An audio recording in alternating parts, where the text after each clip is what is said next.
Welcome to Talk to Brazil with Tom Rioch, the business connector to business in Brazil. Welcome to Talk to Brazil, the business connection which started as the world's first English language internet radio program about business in Brazil and now in podcast format. I'm Tom Rioch, an American living in Brazil for many years and known as the King of Networking, a speaker and author on networking. A professional business network is made up of people we meet personally or virtually every day. Our network grows and is sustained by maintaining contact with those connections. Podcasting is a modern form of networking. I'm talking from the city of Campinas in the state of São Paulo, Brazil, so when you talk to Tom, you talk to Brazil and the world.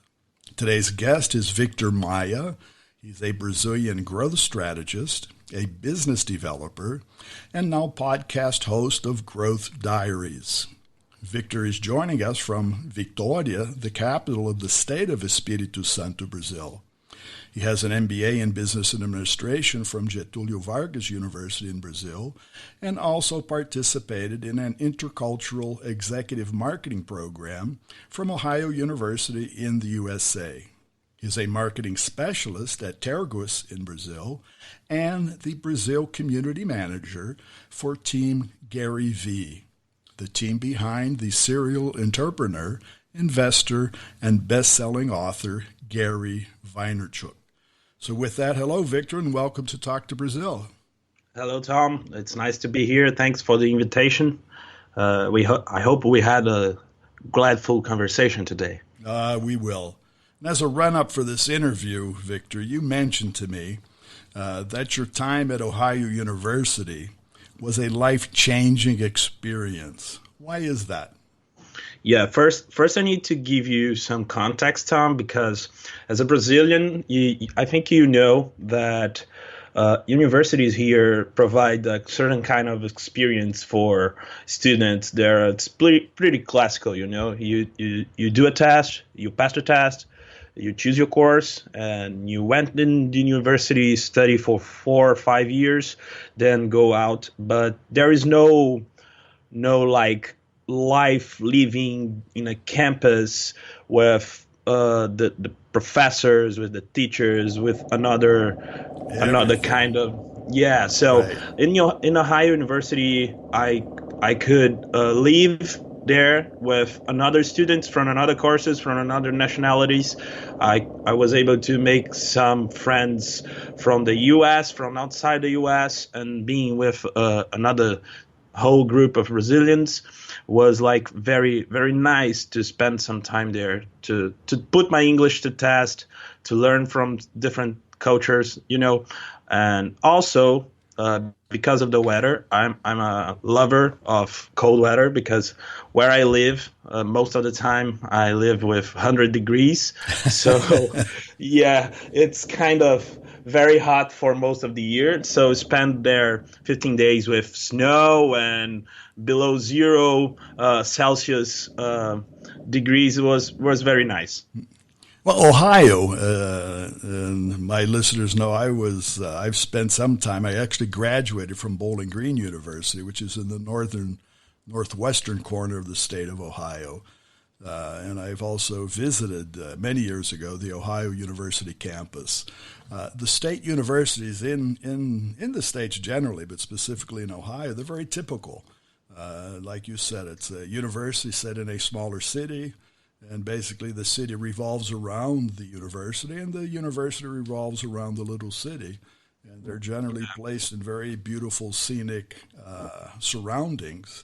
But the important thing is what you mentioned of not only the technical aspects of learning, but the people content, right? Talking about networking, it's really touching and seeing and talking to people.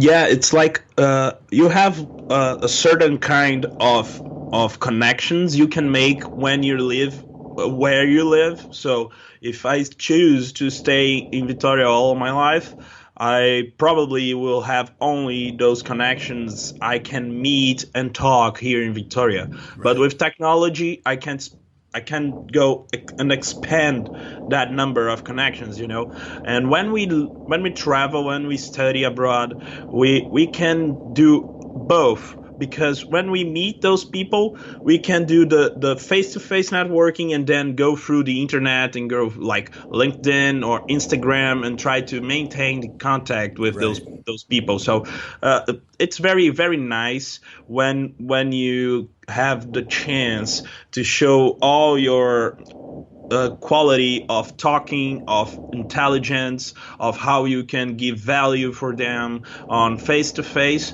and then go through and try to expand that point of view through the internet. So I was a great time there. I have so good memories from Ohio University.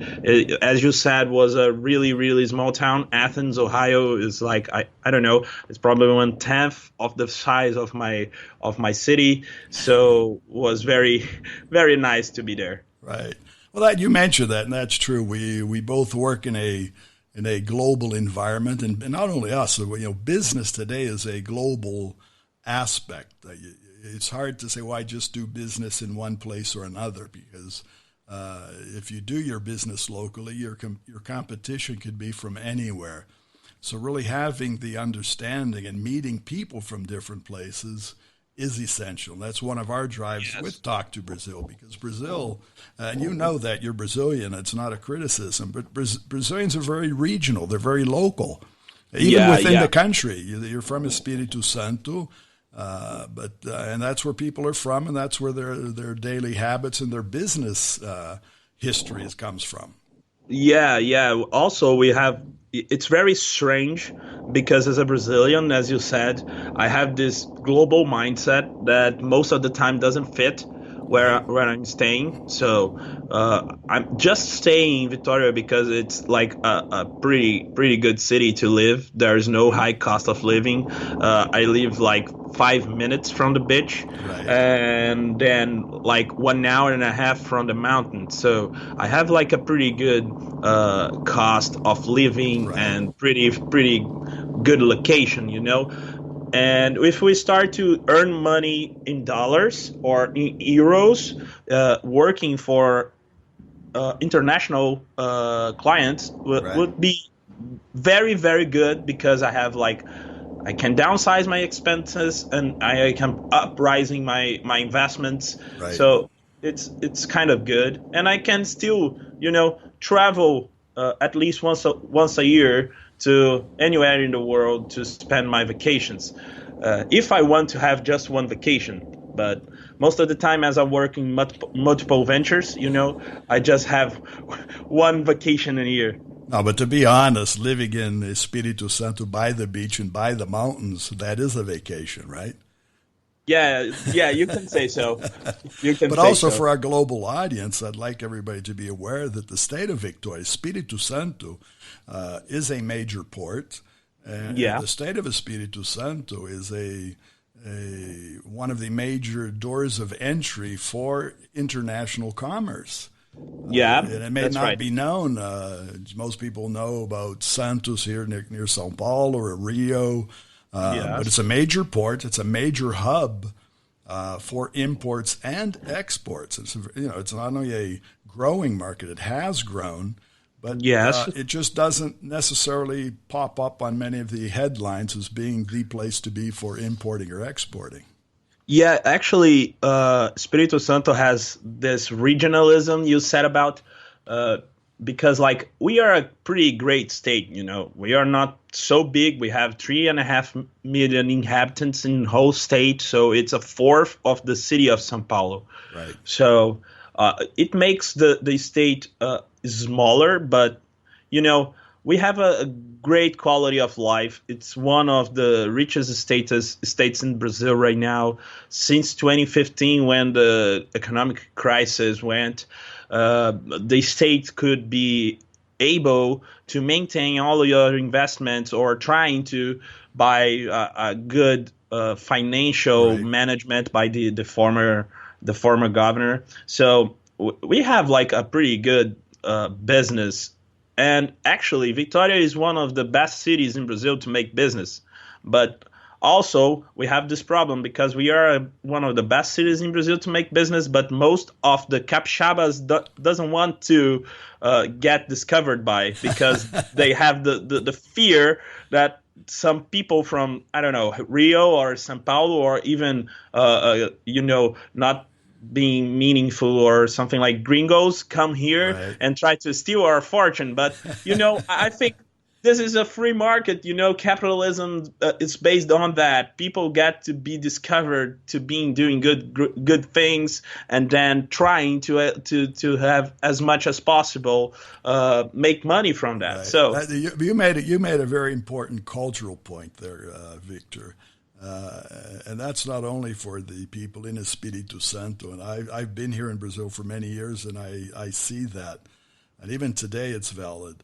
Brazilians do seem to think that foreigners want to come because many, many years ago that was the case, right? When Brazil was founded, the foreigners came here and basically cut down the trees, took the gold and took the coffee and went away. And culturally, that is still a general feeling of many Brazilians. The foreigner wants to come here and just take the money, take the business, and leave. And that has to be overcome because that you've been out and you work with a global group. You work with a very global person. That's not the way the world is anymore. No, not anymore. Actually, the mindset of the world has changed. As you said, in the past, the mindset was, I win, you lose. Right now is how we can both win in this competition. Right. Because when Brazilians win, working for foreigners, it doesn't matter if they are American or if they're European or they're Chinese. It doesn't matter. Right. When both sides win, it makes the global economic much more prosperous. Right. People got to live more with more wealth, with more time to spend with their family, because there are some kind of business people, some entrepreneurs from Brazil or anywhere else in the world. They are putting up to risk something to do a better world. So there's no reason to be worried if people are coming and take away something. As long as you stay with some wealth that you produce, it's good. It has to be win-win. And now, from your time, and you're as I mentioned, you're one of the community managers for Team GaryVee. Yes. And for our audience, that's really how I found you, because I follow GaryVee. Yes. And I'm a fan of everything he puts out there, and basically follow him through LinkedIn. And his advice, his business acumen is fantastic. And one of his posts showed and thanked actually his global group of volunteers and explained his Team GaryVee. And when I looked into that, that's where I found you on LinkedIn. And I have to be honest, I was surprised to find someone like yourself from Espírito Santo. So with your time with Gary, and I'm sure you've learned a lot, what are your tips to this global audience about coming into the Brazilian market? That's a great question, Tom, because I was with Gary on last Friday. He came to Brazil to give a talk in São Paulo. So that was his first time in Brazil, right? Yeah, it was his first time. I could spend the whole Saturday afternoon and part of the evening with him and D-Rock.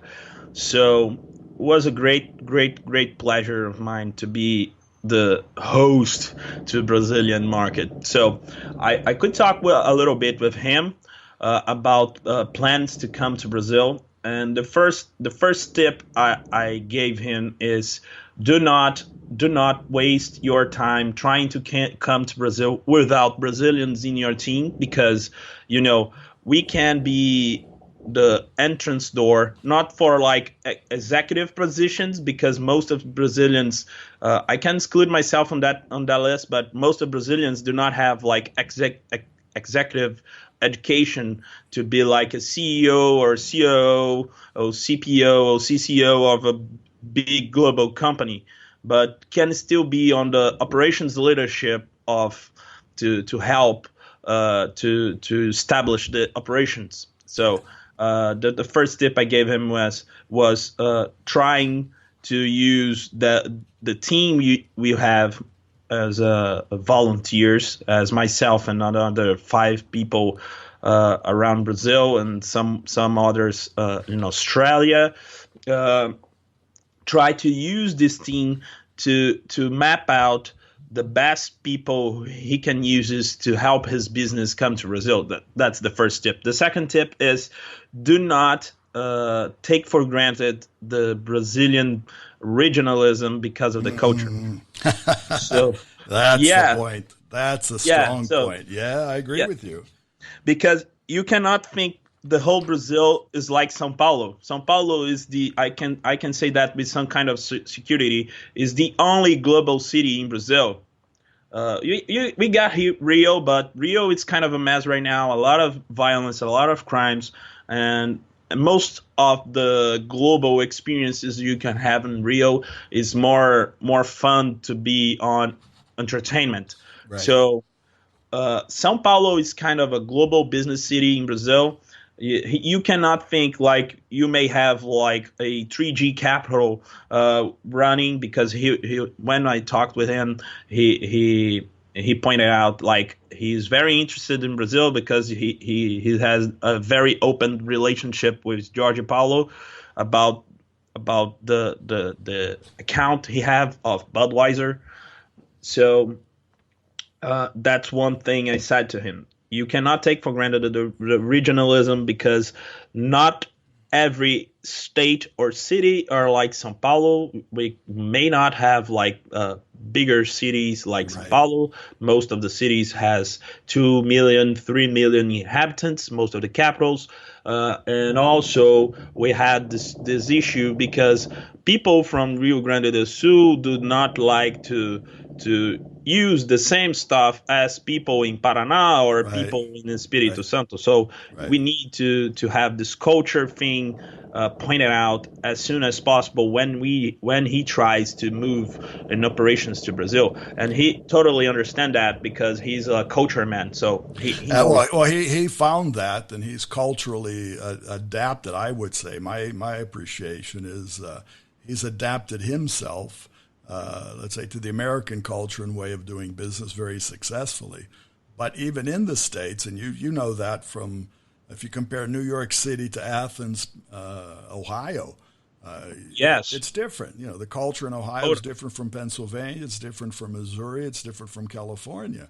And Brazil's that way. Many persons, when they think of coming to Brazil, do exactly what you said. They consider Brazil as one thing, and it's not one thing. You have to check out each individual state. You have to see what happens in each individual state.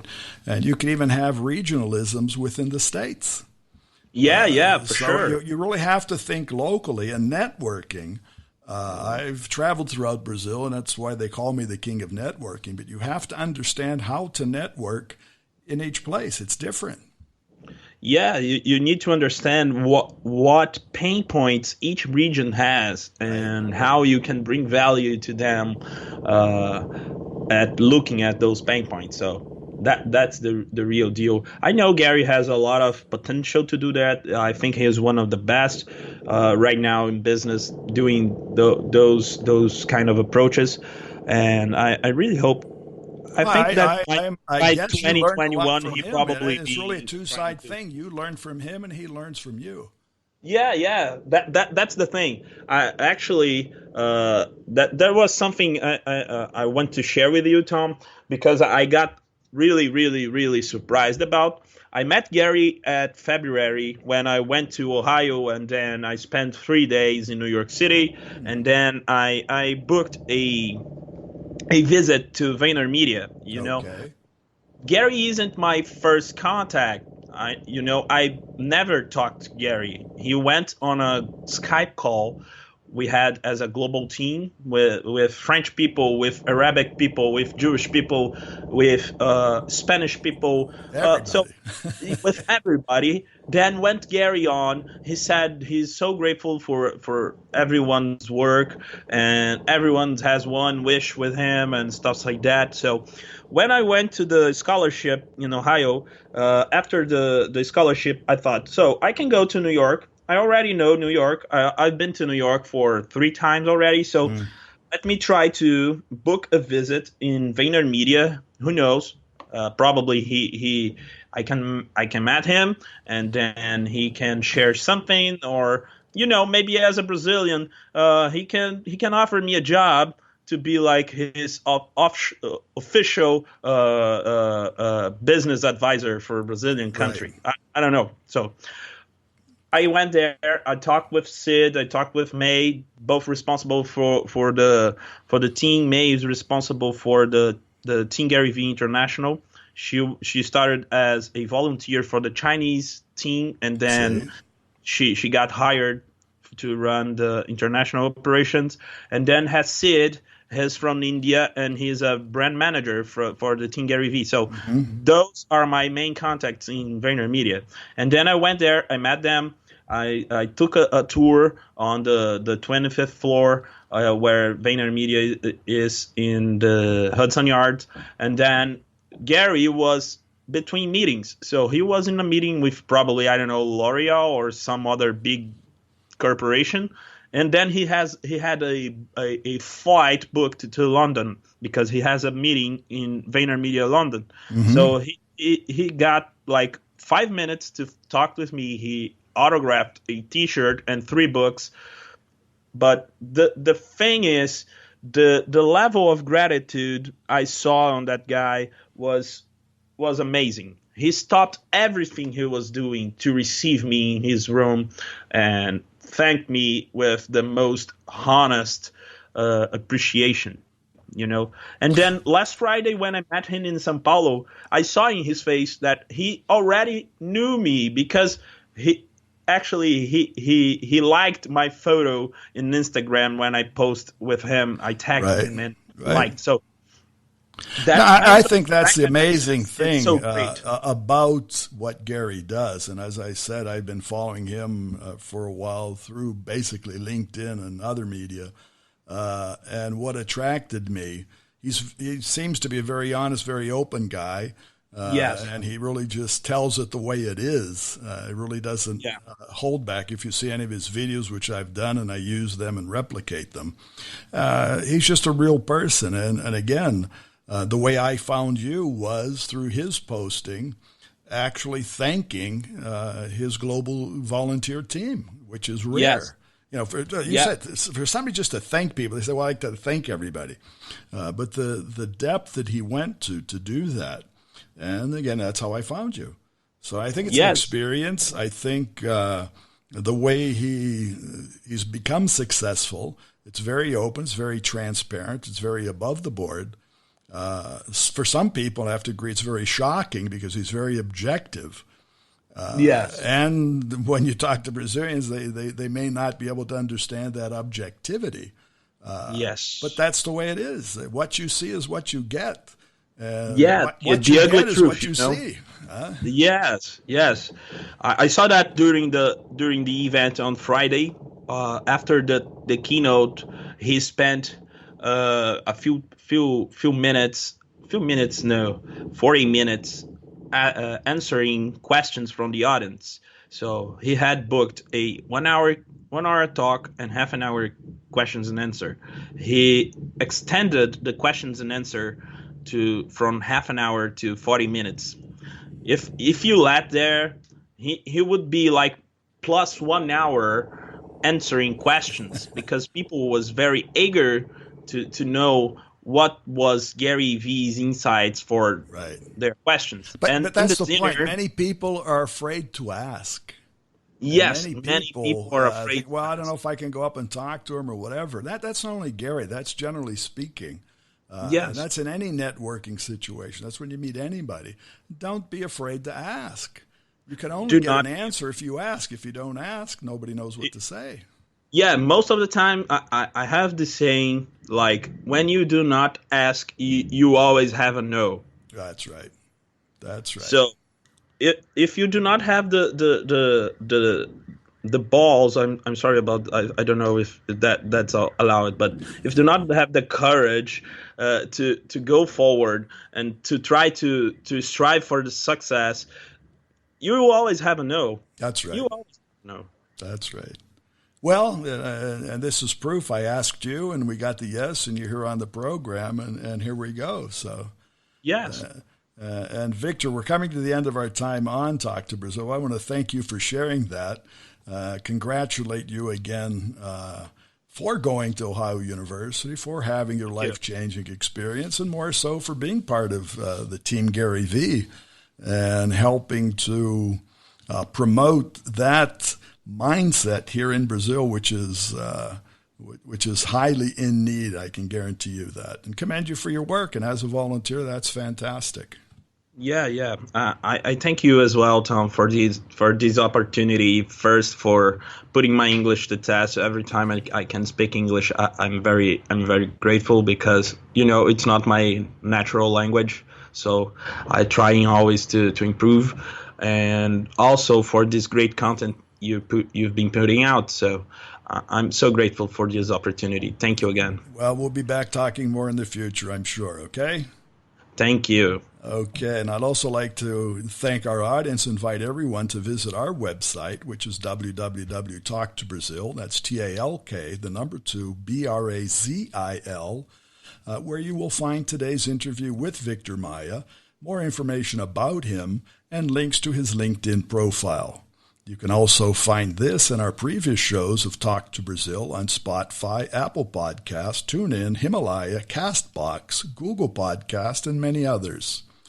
And thank you, our audience, and remind everyone that today's program was brought to us by Focus MI Market Intelligence, and Focus MI specializes in market research for the Brazilian agricultural market. More about them on their site, which is focusmi.com. Goodbye, and thanks for listening. Thanks for listening to Tom Rioch on Talk to Brazil, the business connector to Brazil.